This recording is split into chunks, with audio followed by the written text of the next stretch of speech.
तो previous class में क्या देख लिया था हमने कि स्फेरिकल मिरर की डेफिनेशन क्या होती है। Spherical mirror are those mirrors in which the part of the sphere of in which a part of the transparent sphere is being polished either from inside or outside. Based on this there are two types of mirror, concave mirror, convex mirror.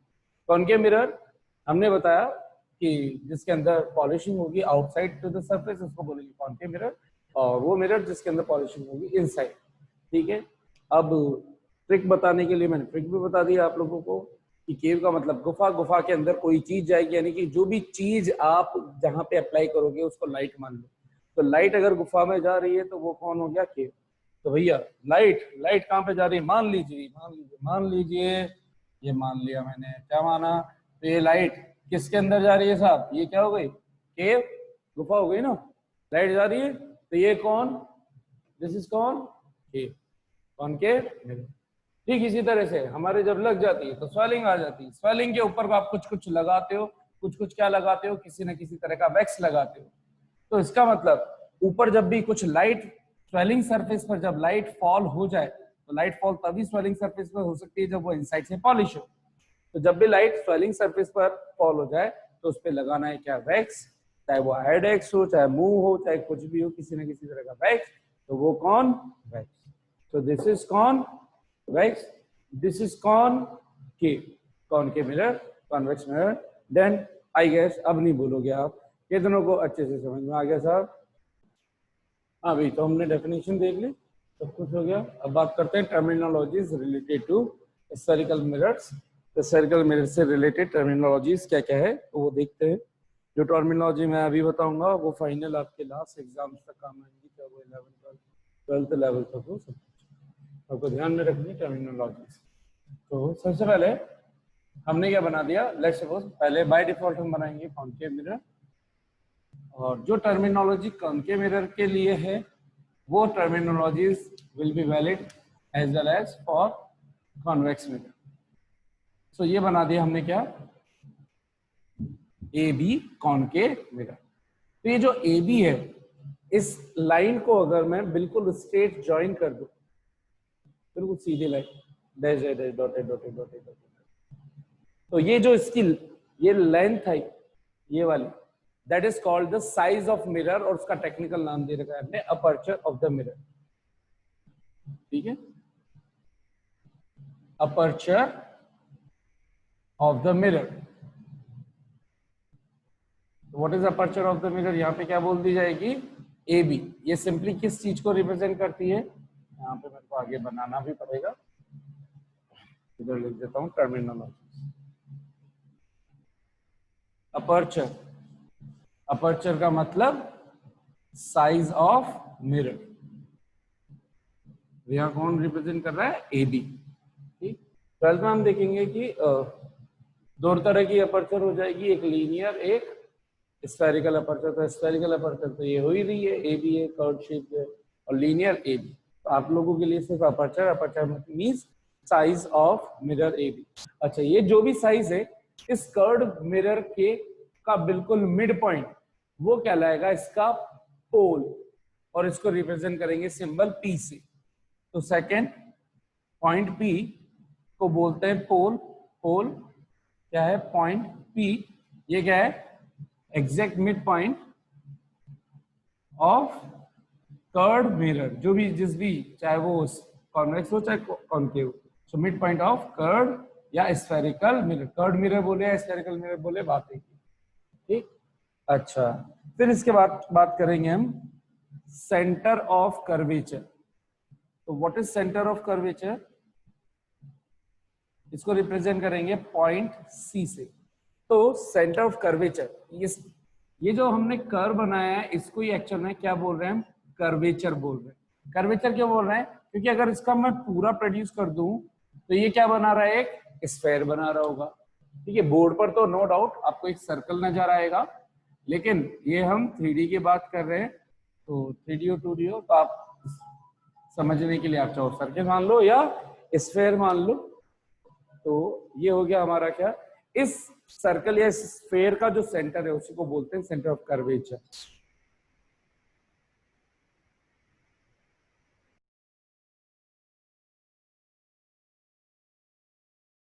Sir आप mute हो रहे हो। Microphone mute है sir आप तो जो centre of curvature है वो क्या होगा, जो आप स्फीयर बना रहे हो उसका सेंटर। तो एक्चुअल में क्या होता है, सेंटर ऑफ कर्वेचर बोले तो कर्वेचर कौन है, ए बी, यानी कि ये जो ए पी बी आपने बना रखा है ये कर्वेचर है। ये किसका पार्ट है, इस स्फीयर का। तो इस स्फीयर का सेंटर जो होता वही सेंटर इसके लिए भी तो वैलिड होगा, इस एपीबी वाले मिरर के लिए।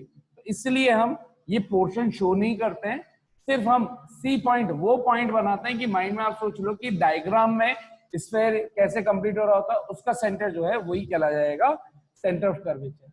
अच्छा, सेंटर ऑफ कर्वेचर अगर ये है तो देखो, अगर ये इस तरह से है तो सेंटर ऑफ कर्वेचर से इस कर्व की किसी भी पॉइंट को ज्वाइन कर दूं तो एक तरह से इसकी सर्कमफेरेंस से ज्वाइन हो गया, तो ये क्या कहलाएगा, ये कहलाएगी इसकी रेडियस ऑफ कर्वेचर। तो आर को हम क्या बोलते हैं, रेडियस ऑफ कर्वेचर। सो आप चाहो तो ये सी ए बोल दो, सी बी बोल दो, इनफैक्ट सीपी भी अगर मैं बोलूंगा तो ये जो सीपी लाइन है ये भी क्या कहलाएगी, इसकी रेडियस। तो हम इसको सीपी ना लिख करके हम हमेशा लिखेंगे पीसी। उसका रीजन ये है कि अभी हम आगे जब साइन कन्वेंशन पढ़ेंगे तो उसमें हम बोलेंगे कि all the distances should be measured from pole.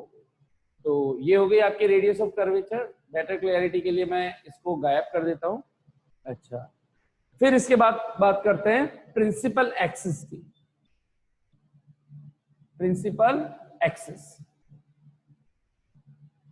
what is principal axis? The line extended and joined from point C and P and extended both sides is called principal axis। यानी कि वो line जिसको जो किसको join कर रही है, point सी और पी को ज्वाइन करते हुए दोनों तरफ एक्सटेंड कर दो, तो इस लाइन को हम क्या बोलेंगे, प्रिंसिपल एक्सिस। आई गेस ये चीज आप लोगों को क्लियर हो गई होगी कि व्हाट इज प्रिंसिपल एक्सिस। ठीक है, सो ये हो गई आपकी principal axis. Principal axis line join the straight line है ना, line join by point C and P and extended both side is called principal axis। principal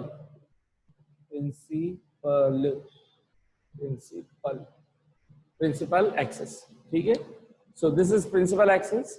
point C center of curvature, point P pole। ठीक है, A B length, linear aperture या simply aperture. अच्छा, जो CP line है जिसको हम radius बोल रहे हैं उसका बिल्कुल मिड पॉइंट वो कहलाता है प्रिंसिपल फोकस। तो 6 पॉइंट बोलूं तो F point is called principal focus and it is the mid point of PC.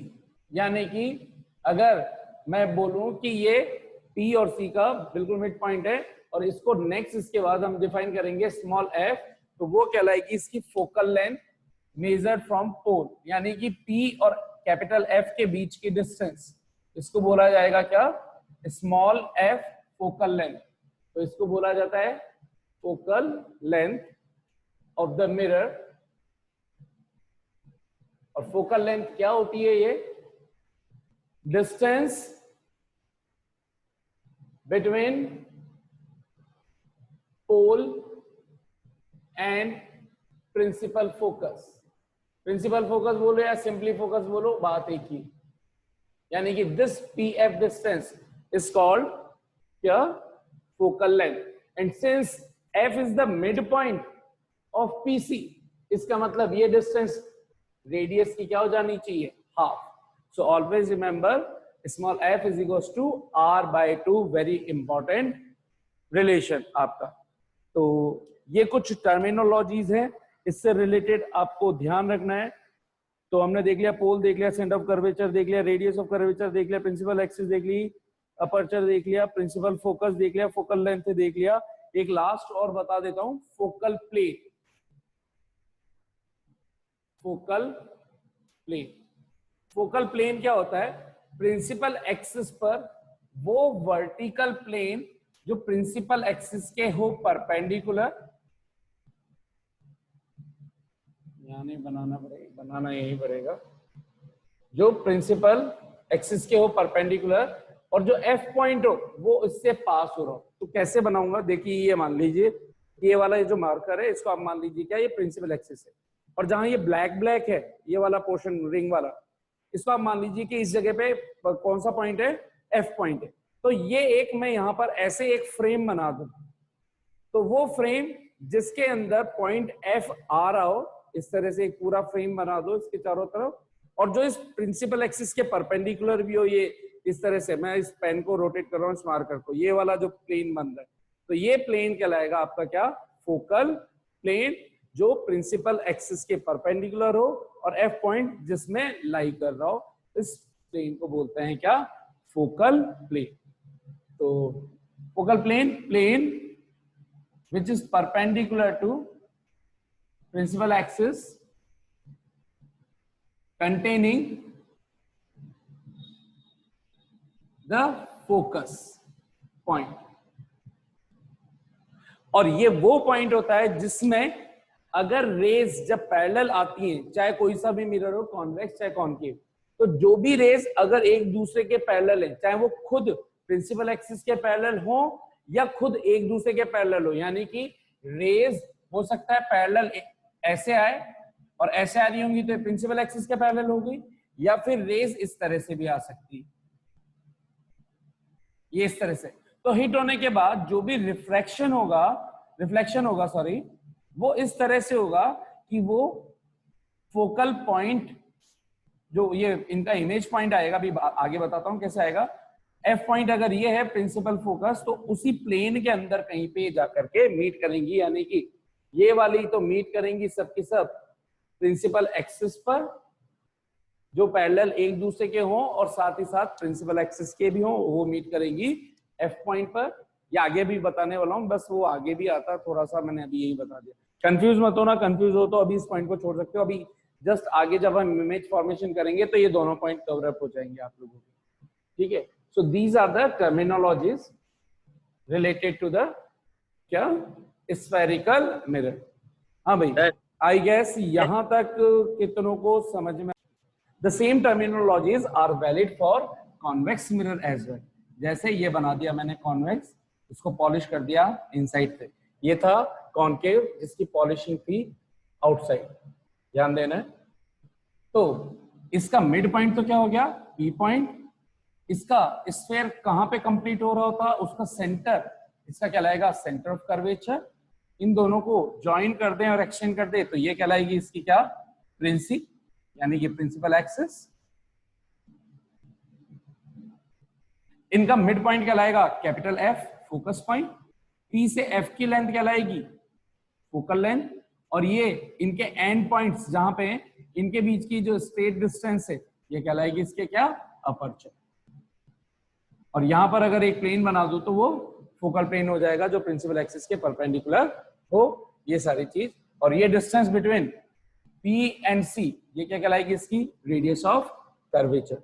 So aperture, pole, centre of curvature, radius of curvature, principal axis, focus and focal length, ये सारी चीजें same similar तरीके से work करेगी।